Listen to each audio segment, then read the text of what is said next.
प्यारे साथियों नमस्कार, बहुत बहुत स्वागत है आपका अपने YouTube channel English spoken Gurukul में। तो साथियों, मैंने कल आपको नाउन के बारे में बताया था और जिसमें से हमारी जो अब्स्ट्रैक्ट नाउन थी वो छूट गई थी।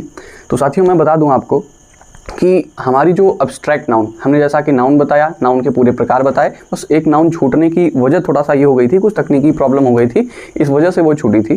तो आज हम देख लेते हैं अब्स्ट्रैक्ट नाउन होती क्या है। तो साथियों, अब्स्ट्रैक्ट नाउन का मतलब होता है, रटिएगा बिल्कुल भी मत, बस समझने का प्रयास करिए कि जिसे हम छू नहीं सकते, बल्कि उसे महसूस कर सकते हैं, उसे हम कहते हैं अब्स्ट्रैक्ट नाउन। जैसे मान लीजिए, जैसे यहाँ पे आप समझ सकते हैं कि अब्स्ट्रैक्ट नाउन किसे कहते हैं। जैसे मान लीजिए एक तरीके से ऑनेस्टी है, ऑनेस्टी, तो ये आपका क्या है, ईमानदारी। ईमानदारी को देखिए हम समझ सकते हैं, उसे महसूस कर सकते हैं। तो ये जो चीज़ है ये आपकी क्या आ जाएगी, अब्स्ट्रैक्ट नाउन, यानी कि इसे हिंदी में कहते हैं भाववाचक संज्ञा, जो कि भाव को प्रकट कर दे। ठीक है। और आज हम बात करने वाले हैं आपसे प्रोनाउन की। तो साथियों पहले आइए हम समझते हैं कि प्रोनाउन होता क्या है। प्रोनाउन का देखिए मतलब ही एक तरीके से होता है कि जैसे कि जो नाउन के स्थान पे लगाया जाए, यानी कि नाउन के स्थान पे अब हम उसको लगाएंगे कैसे। तो ये खुद ही अपने नाम से बता रहा है कि हमारा मतलब क्या है। तो पार्ट ऑफ स्पीच की जो मैंने सीरीज जो है शुरू की है, उसमें से आपका पहला था नाउन, उसका मैंने टाइप्स बताया, और आज मैं आपको केवल और केवल प्रोनाउन की डिफिनीशन और प्रोनाउन होती क्या है बस उसके बारे में बताएंगे। तो आइए चलते हैं अपने टॉपिक पर। तो साथियों, प्रोनाउन यानी कि अगर आप इस प्रो को हटा देंगे तो बचेगा क्या, नाउन। तो आई होप कि आप इसको पहले से ही जानते हैं कि नाउन क्या होती है। तो यहाँ पे इसके स्थान पे जो लगाया जा रहा है उसे हम क्या कहते हैं, प्रोनाउन, यानी कि सर्वनाम। अब देखिए हम इसको समझने का प्रयास करेंगे कि हमको इसकी ज़रूरत क्या थी। हम नाउन में ही खुश थे क्योंकि आपको पहले से ही आ गया था, हम नाउन हम पढ़ चुके, लेकिन अब प्रोनाउन क्यों आ गया। प्रोनाउन की इसकी ज़रूरत ये थी कि जिसके यानी किसके नाम के स्थान पर हमको जो भी चीज़ लगानी है उसे हम प्रोनाउन कहते हैं। इस डिफिनीशन को अच्छे तरीके से याद कर लीजिएगा, समझ लीजिएगा कि pronoun are the words used in the place of noun. ठीक है। तो ये जो आपकी छोटी सी डिफिनीशन ये आपके प्रोनाउन को दर्शाती है। ठीक है। तो आइए हम समझने का प्रयास करेंगे। जैसे एक छोटा सा एग्जांपल लेते हैं, छोटा सा एग्जांपल हम लेते हैं, Ram is a good boy. Ram is a good boy. तो चलिए साथियों, आपने नाउन पढ़ा है तो जल्दी से बताइए कि इसमें इस सेंटेंस में नाउन कौन सा है। तो आपको समझ में आ रहा होगा कि ये जो राम है वो आपका नाउन है। राम जो है आपका क्या है, नाउन है। लेकिन अब हम चलिए राम के ही बारे में बात करते हैं। ठीक। अब देखिए राम एक अच्छा लड़का है, यानी Ram is a good boy. ठीक है।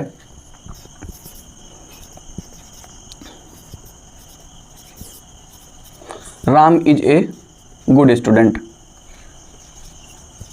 Ram is a good student. ठीक। अब आपको कुछ अटपट सा तो लग ही रहा होगा कि यहाँ पे जब बात इन्हीं की हो रही है तो यहाँ पे बार बार जो है राम राम, तो यहाँ पे ये बार बार इस पर्टिकुलर पर्सन का नाम क्यों लिया जा रहा है, इस पर्टिकुलर पर्सन का नाम क्यों लिया जा रहा है। तो हमें समझने का अब प्रयास ये करना है, इसीलिए तो हम पढ़ रहे हैं आपका प्रोनाउन, इसीलिए तो हम आपका प्रोनाउन पढ़ रहे हैं कि जो कि बार बार नाम न लिया जाए। जैसे बार बार अब नाम नहीं लिया जाएगा तो हमें क्या लिखना पड़ेगा। जैसे हमने यहाँ पे मान लीजिए अब राम के बारे में अगर हम बात करते हैं तो आइए चलिए हम समझने का प्रयास करेंगे कि अगर इसको हटा दिया जाए, किसको, राम को, राम को अगर हटा दिया जाए तो हम उसी के बारे में बात कर रहे हैं, लेकिन हमने लिख लिया ही is a good boy.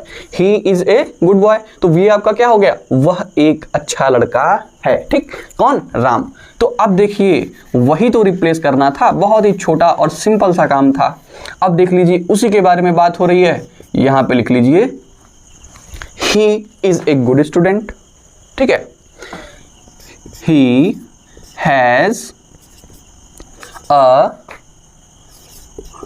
Nice pen.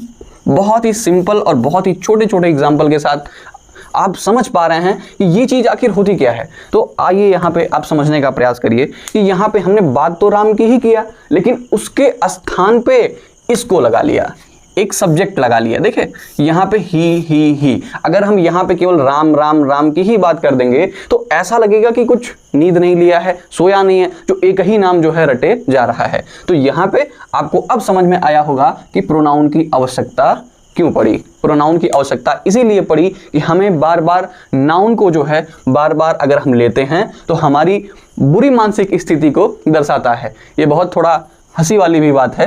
तो आई होप कि आपको ये बहुत अच्छे तरीके से प्रोनाउन समझ में आया होगा। सीरीज में जो है प्रोनाउन का जो पार्ट है वो आपका ये पहला पार्ट था, और सेकंड स्टेप में हम प्रोनाउन के टाइप्स के बारे में चर्चा करेंगे। जैसा कि मैंने नाउन के बारे में बताया था और उसके टाइप्स बताए थे, इसी तरीके से मैं अपने नेक्स्ट वीडियो में आपको प्रोनाउन के टाइप्स के बारे में बात करूंगा।